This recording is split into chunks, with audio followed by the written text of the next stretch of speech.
get a doggy sitter or a bird sitter? Yeah, the cat's spayed. I just got back from Conway. I had to pick him up at Rosie May. Go ahead. Oh, geez. Thank you, Brian. For Roland. Good evening. I'd like to welcome everyone to tonight's Farmington School Board meeting. It's April 19th. Would you all please join me for the Pledge of Allegiance? Pledge allegiance To the flag of the United States of America and to the republic for which it stands, one nation, under God, indivisible, with liberty and justice for all.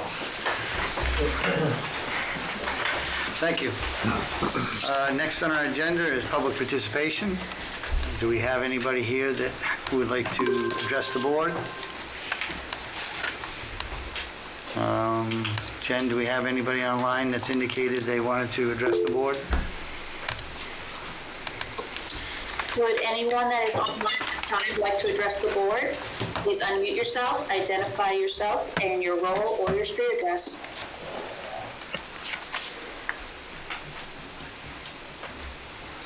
No one has indicated in the chat, and we still have people coming on at this time.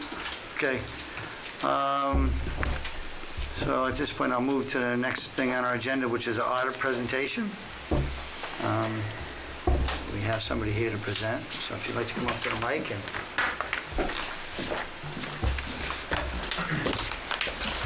Good evening. Thank you for having me. My name is Kyle Jingers. I'm the audit manager at Plodzik & Sanderson. So I kind of lead the audit field work for the Farmington School District audit, and then do the initial review of the work. So does everyone here have a copy of the audit report? In the folder, Ruth Ellen, which there's a few files. There's audit response, there's 2020, So it should be 2020 Farmington SD. SD report final. Yes. Okay. So it's the third one down in the folder. When you open up, it should say annual financial report as of fiscal year. Yep. Does everyone have that? 2020. Go ahead, Okay. Kyle. So we will start on page 1 of the report. This is the independent auditor's report, and this is really the whole reason that you hire independent auditors to come in, is for this letter here. So this explains the scope of our services and what our opinions are on the financial statements. So it outlines our management's responsibility for the financial statements, auditor's responsibility, and then down in the opinions, we issued basically clean opinion for all opinion units, so the governmental activities, each major fund, and the aggregate remaining funds. So that's what you really want. There were no issues that caused us to issue an unmodified opinion. The next paragraph changes in accounting principles. So there was a GASB Statement 84. So GASB stands for the Governmental Accounting Standards Board, and they're the accounting oversight board that sets all the rules that we follow for governmental accounting. So one change was this Statement 84, fiduciary activities. And as a result, the student activity funds are now reported as a special revenue fund. Previously, they'd been an agency fund. And this statement just changed how we view student activity funds. Previously, it had been more who controls the spend, or who the funds are used for. So they'd been for the benefit of the students. They were reported as agency funds. And under this new GASB, they said we should really classify them based on who controls the spending, which is the principals and the administration at the school.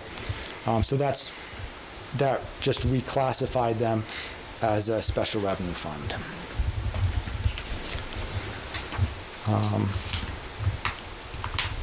Then on the top of the next page, management's discussion analysis.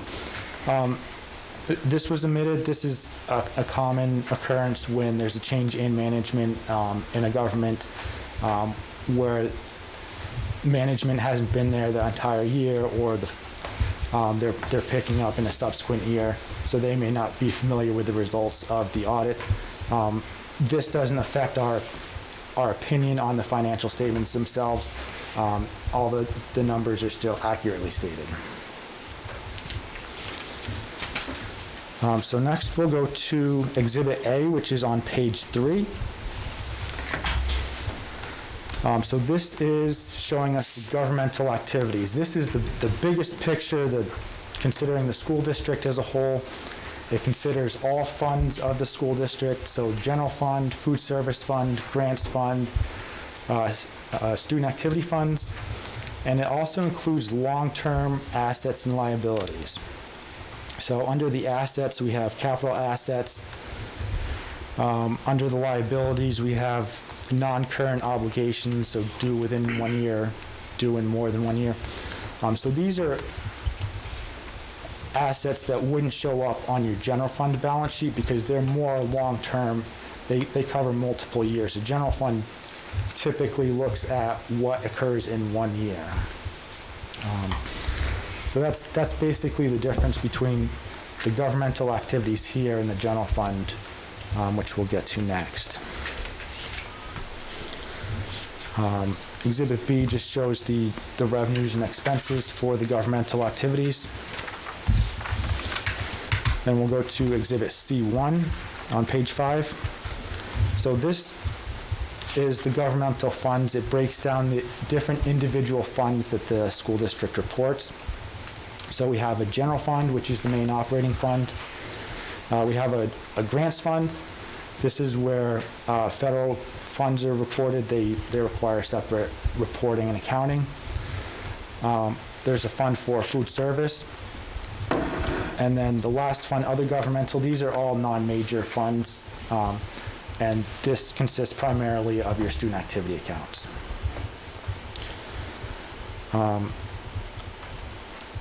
So looking back on the general fund, what management and governance is typically interested in at the end of the year is what's our unassigned fund balance at the end of the year. So unassigned fund balance in the general fund, $664,337.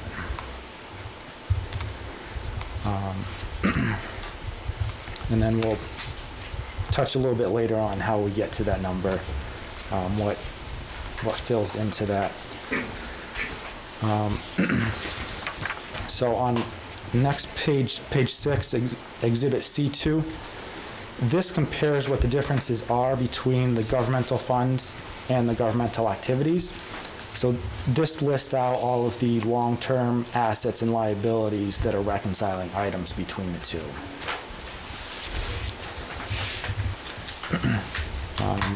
Exhibit C3 are revenues and expenditures for each of the major funds, or for all of the governmental funds. And then Exhibit C4 reconciles the revenues and expenditures in the funds to the governmental activities. So in this case, we're picking up like depreciation expense in the governmental activities, which you wouldn't have in any of the funds.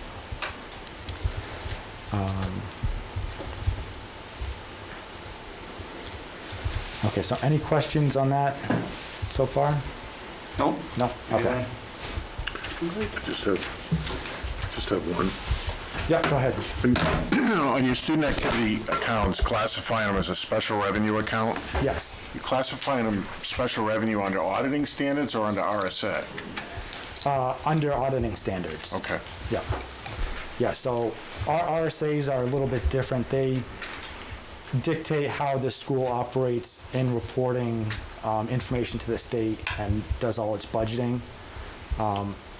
That's for the purpose of New Hampshire, the state of New Hampshire. The financial statements here are prepared in accordance with the GASB standards, which are for all governmental entities nationwide. Okay.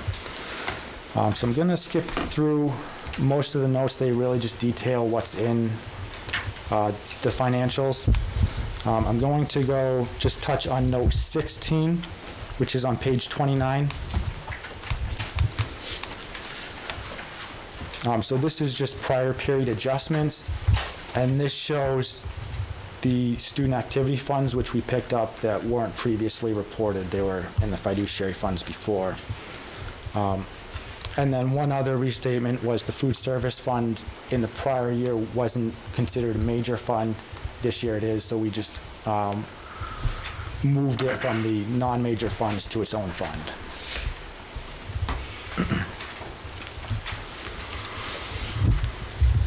All right, and I'm going to skip ahead now to Schedule 1, which is on page 38.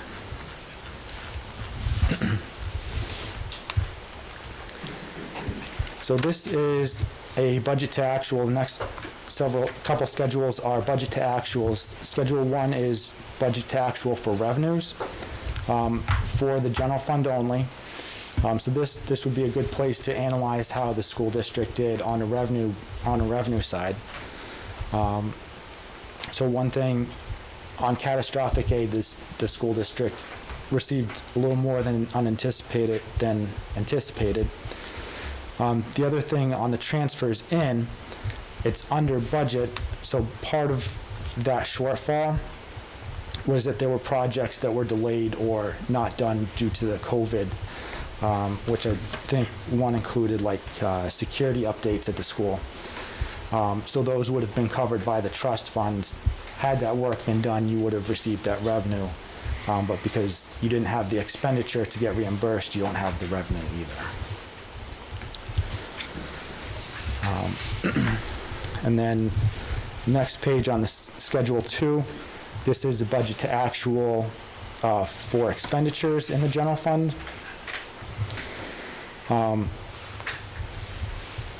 So again, operations, maintenance, and plant was $223,900 under budget. Again, some of that relates to those improvements that weren't done due to the COVID shutdown.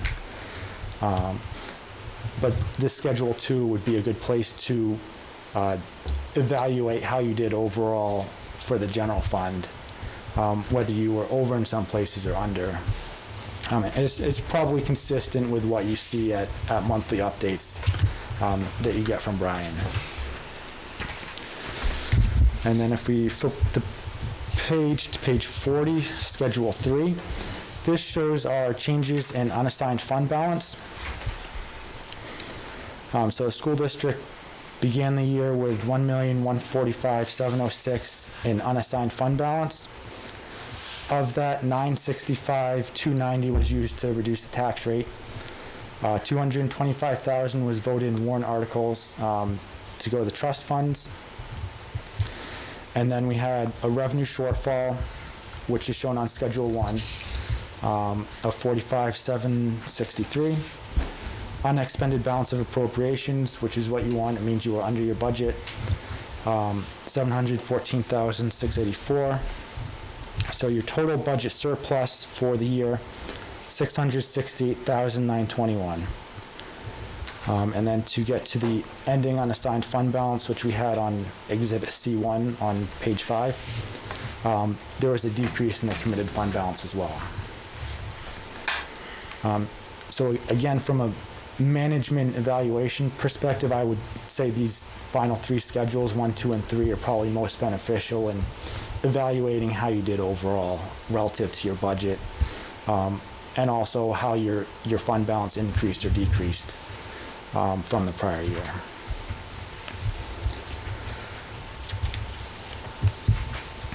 And then at the end of the report here, we have single audit schedules. So because the school district expended more than $750,000, it's subject to what's called a single audit, which is a compliance audit of federal regulations over grants that it receives. So there are these additional schedules that outline the results of that. We came across no issues with the single audit as well.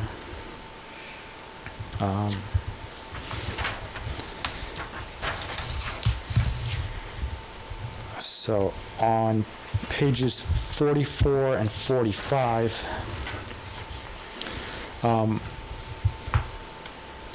we outline the procedures and the results of testing. So on page 45, we did not identify any deficiencies in internal control over compliance that we consider to be material weaknesses. And then, again, on the next page, page 46, material weaknesses identified, none.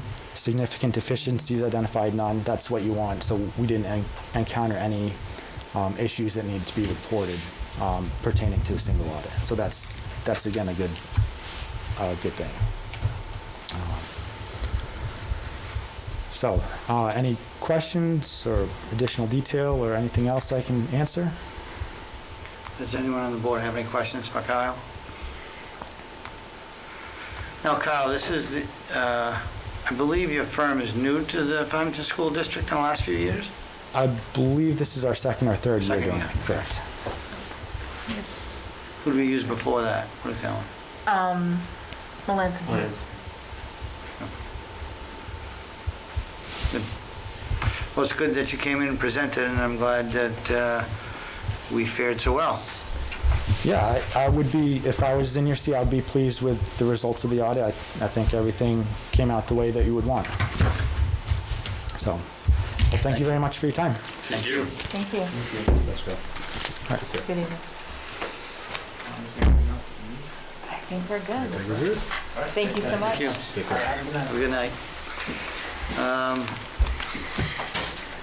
So at this point, the next thing on our agenda is a workshop which will be starting in 12 minutes, so the board has a little bit of time on its hand. One thing that Ruth Ellen brought to my attention and I did not have on the agenda was discussion of the treasurer. Correct. And since That we is have a a- little bit of time, maybe it would make sense to do that before we forget. Okay. And that is a somewhat time-sensitive issue as well, so. So based upon us putting a notice to the members of the community, what did we get as far as interest? I've received only the one that we had before last week.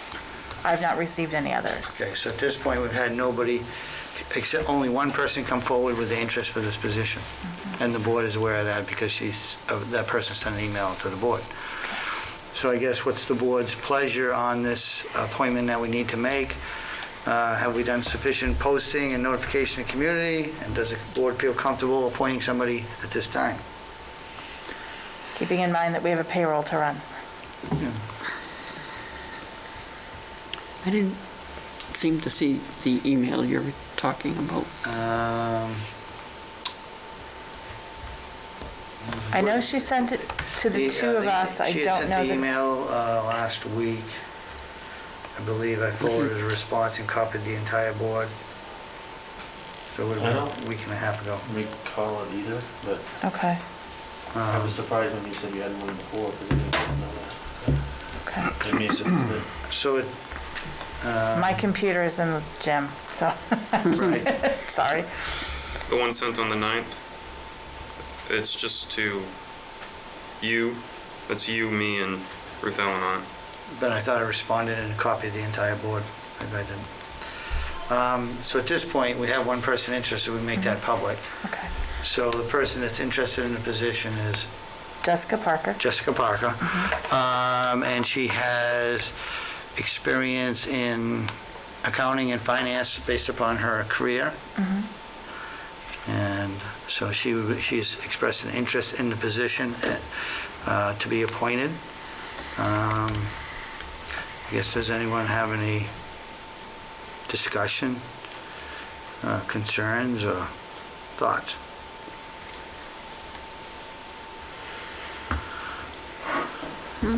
I think that She's we have also somebody a, potentially qualified yeah. and is she's a- interested in the position. So I will make a motion to appoint Jessica Parker as a treasurer, second?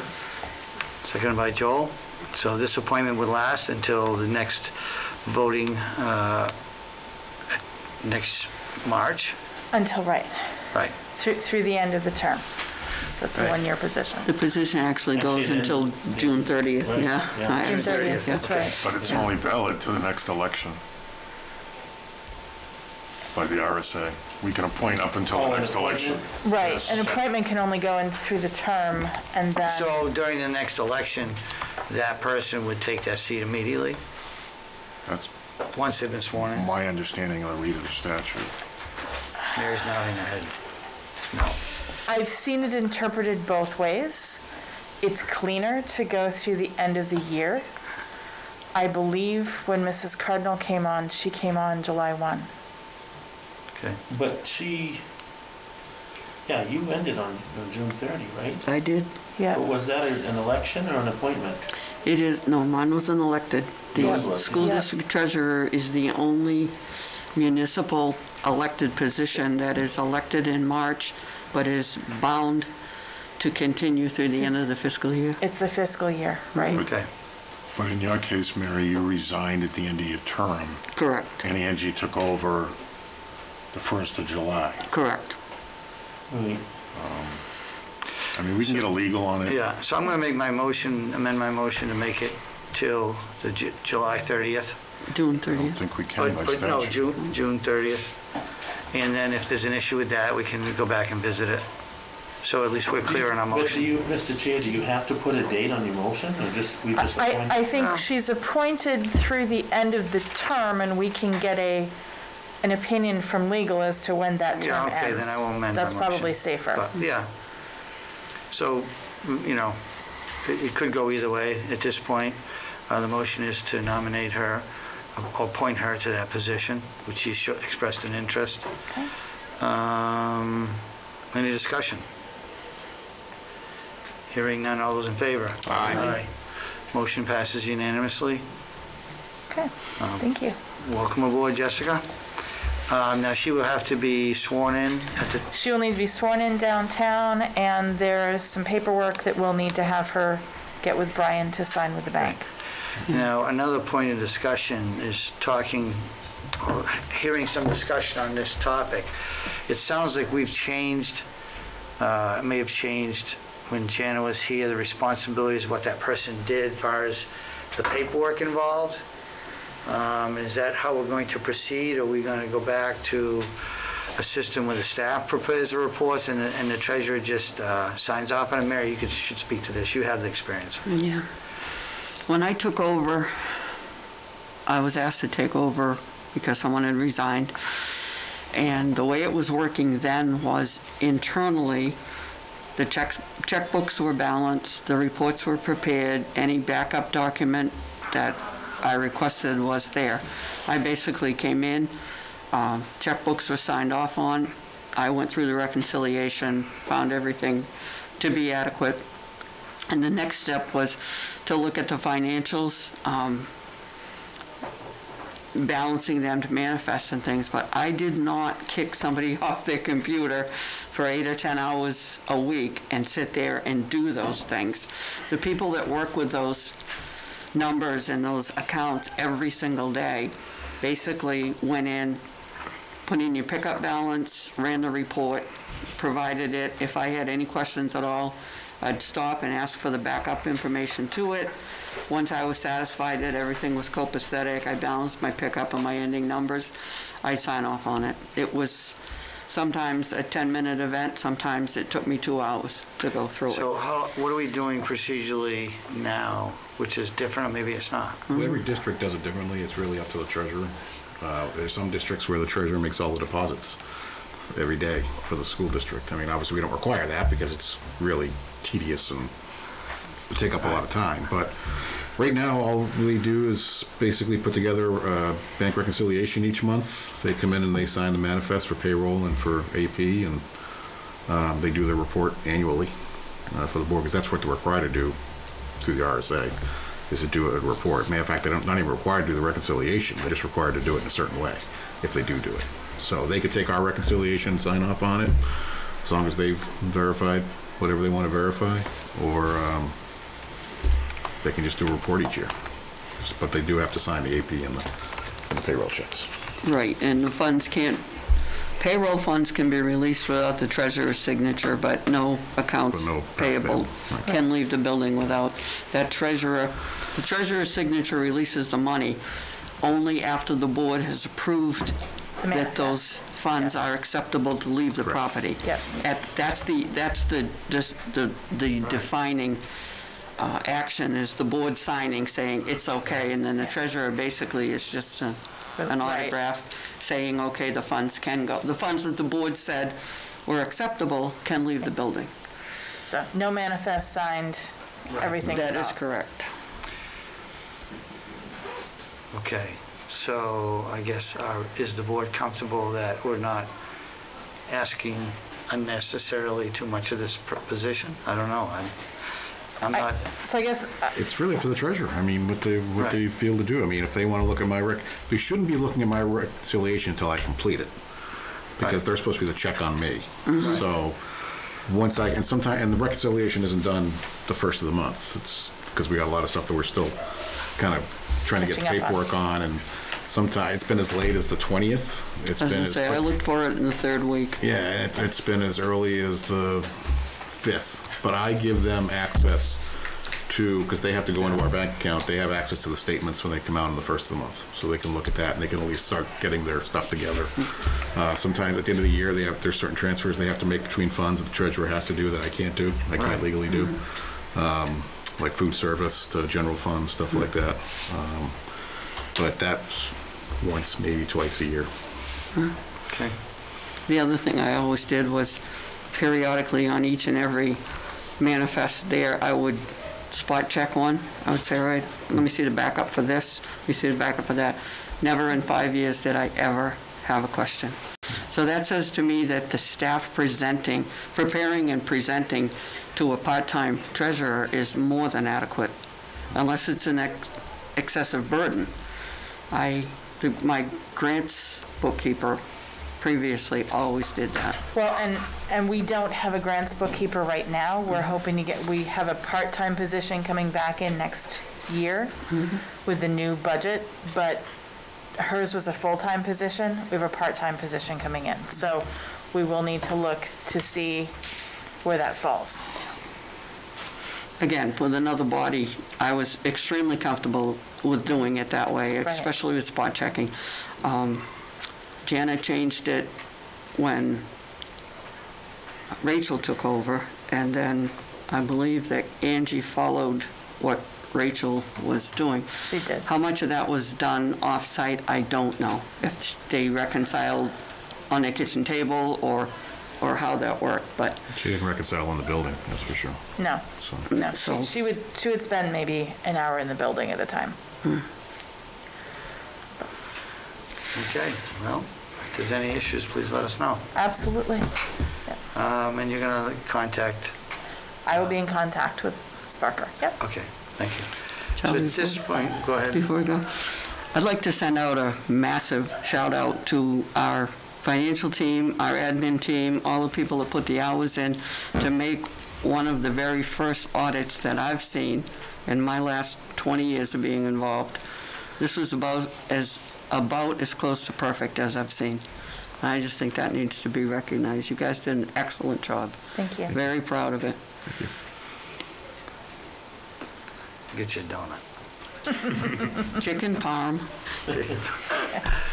At this point, I'll make a motion to recess to a workshop in the gymnasium. Second. All in favor? Aye. Aye.